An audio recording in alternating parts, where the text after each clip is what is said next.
गरीब साध साध सब नेक हैं, आप अपनी ठोरे।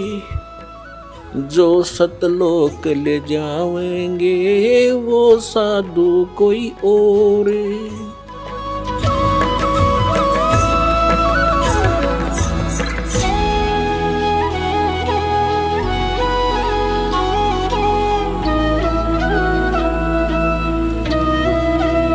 तो अब जैसे इन शंकराचार्यों के साथ ऐसे ही दया करी दाता ने आपके ऊपर करी ना, ये साची उपराणे ना दो।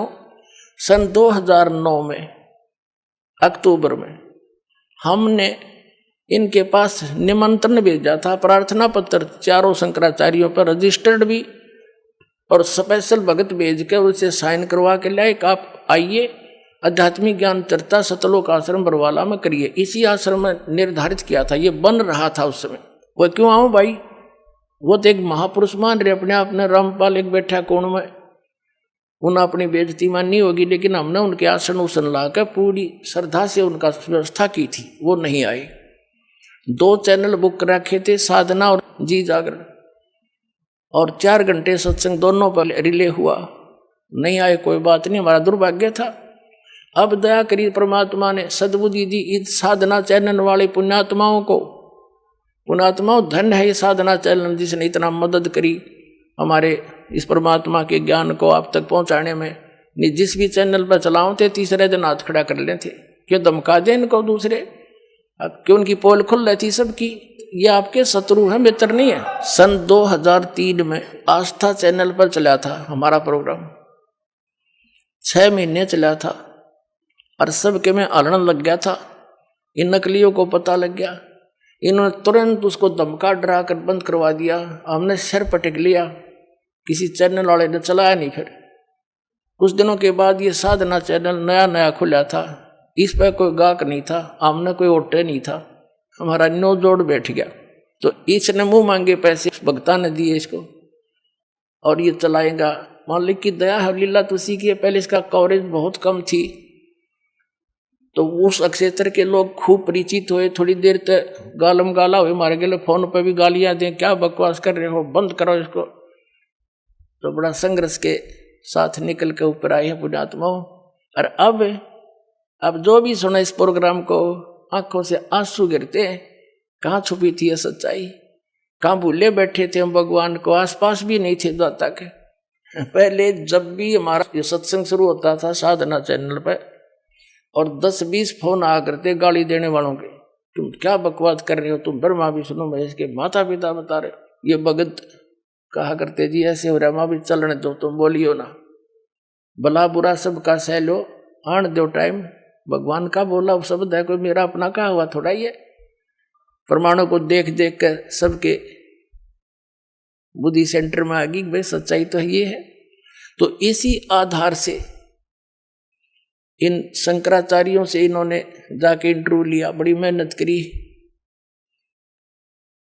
और फिर उसको चलाया दास ने। फिर उनकी धोती सारे की कख नहीं पाया। अपने आत्माओं, एक इंटरनेशनल स्तर के चैनल है दोनों, जी जागरण और ये साधना। डिश टीवी पे यू चल है, एयरटेल पे यू, और बाकी बहुत स्थानों पर केबलों पर आता है, और सब पे आध्यात्मिक ज्ञान चर्चा चला दी। और उनके मुंह में जबान नहीं रहा, सदमा सा हो गया सबके, सांस नहीं काटते। बोलो बताओ, या तो मैं गलत कह रहा हूं तो बताओ, रामपाल गलत कह रहा है बताओ कितने चूज हो गए वो सारे। कहते हैं तारा मंडल बैठ कर चांद बड़ाई खावे, उदय भया जब सूरज का स्यों तारों छप जावे। और ज्ञान सब ज्ञानड़ी, कबीर ज्ञान सो ज्ञाने, जैसे गोला तोब का अब करता चले मैदाने। अब ये सब मैदान छोड़कर भाग गए जितने संत हैं, बोलते क्यों ना, जवाब दो।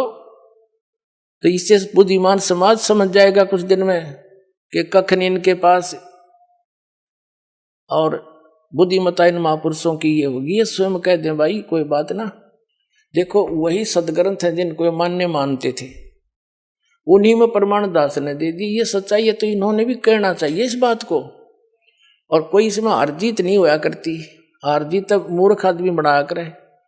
हम परमात्मा के बच्चे हैं, सारे कष्ट पा रहे हैं यहाँ पर, और इनका बहुत बड़ा उपकार हो जाएगा जब अपने मुंह से जल्दी कह देंगे ना, तो सब समझ जाएंगे वे सचमुच सच्ची कहे हो। क्योंकि कुछ एक संतों ने तो ये कह दिया है कि रामपाल की पुस्तक नहीं पढ़ना, रामपाल का सत्संग नहीं देखना। तो क्या वो मित्र है उनके? वो तो दुश्मन है। सबका सुनो सत्संग और कंपेयर करो, सबके साथ तुलना करो, तो संत नहीं है।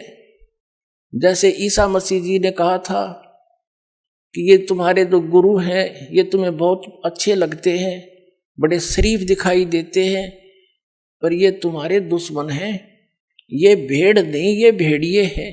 तुम इनको भेड़ समझते हो, ये भेड़िए हैं, तुम्हारे जीवन का नाश कर रहे हैं। हरी नहीं बात था, उसको क्रश करवा दिया था।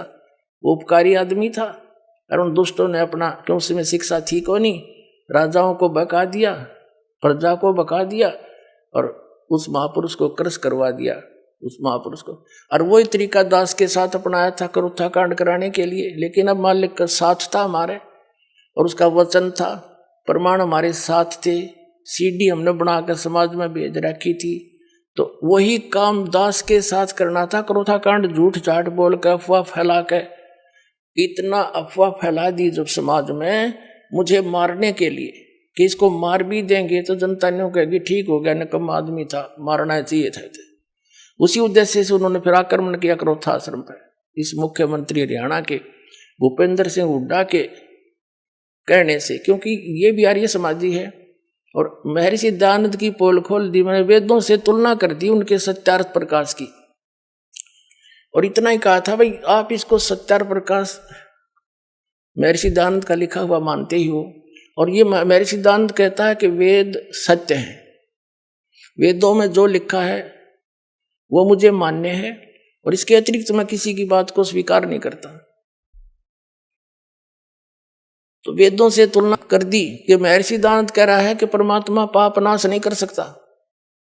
ये दुर्वेद अध्याय नंबर 8 के श्लोक नंबर 13 में स्पष्ट किया है कि परमात्मा घोर पाप भी नाश कर दे साधक के। फिर वो भगवान के साथ जो पाप है नाश नहीं कर सकता, वो साबुन के साथ जो मैल नाश नहीं कर सकता, फिर साबुन भी क्यों कहते हैं उसको?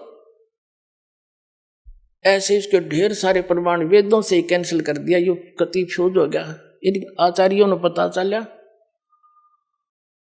कि ईब तुम्हारी रोजी रोटी जावेगी, जय हमारे अनुयायियों को पता लग गया।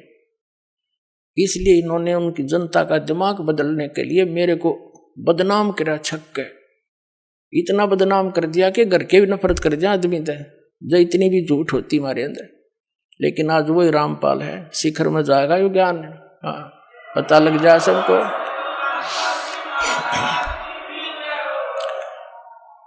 तो ये अब ये सफल नहीं हो सके। एक तो साथ कबीर समरस शक्ति हमारे है, और हम कति सारी साची और प्रमाणित बता रहे हैं, जिस कारण से ये ईब सांस घोट कर बैठ गए, ग्रानी क्वित पहुंच गए, आसपास भी नहीं है।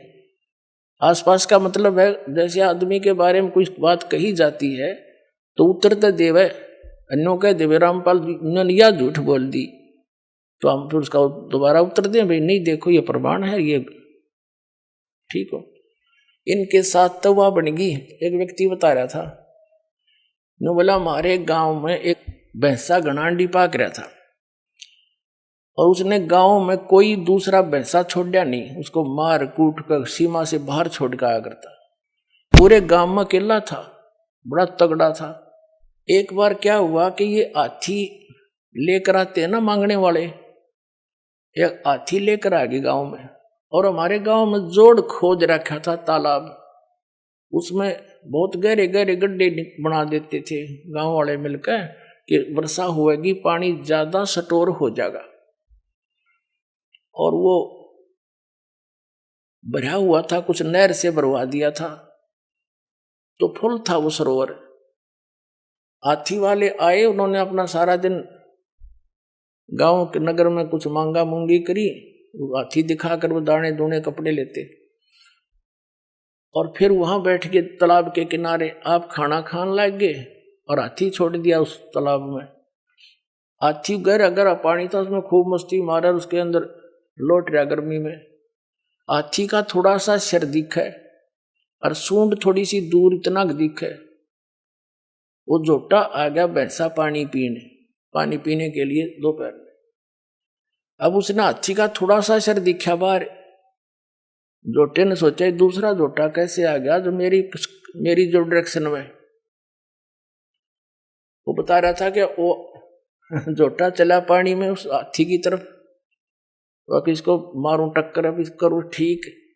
हाथी ने भी देख लिया कि वो आ गया तेरे निकट।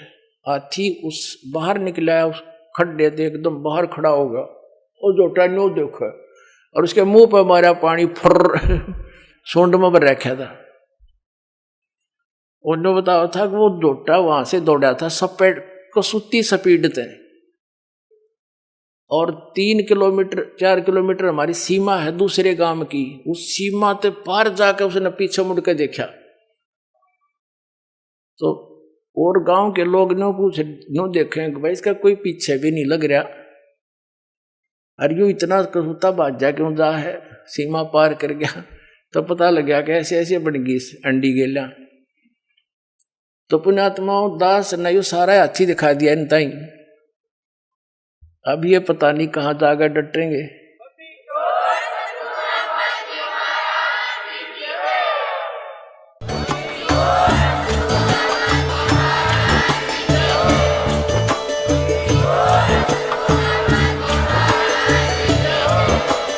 आप सुन रहे थे जगत गुरु तत्वदर्शी संत रामपाल जी महाराज जी के मंगल प्रवचन। अधिक जानकारी के लिए विजिट कीजिए हमारी वेबसाइट www.jagatgururampalji.org। संत रामपाल जी महाराज जी के शुभ आशीर्वाद से पूरे विश्व भर में 500 से भी ज्यादा नाम दीक्षा केंद्र हैं, जिन पर संत रामपाल जी महाराज जी द्वारा ऑनलाइन निशुल्क नाम दीक्षा दी जा रही है। अपने नजदीकी नाम दीक्षा केंद्र का पता करने के लिए संपर्क करें 8222880541।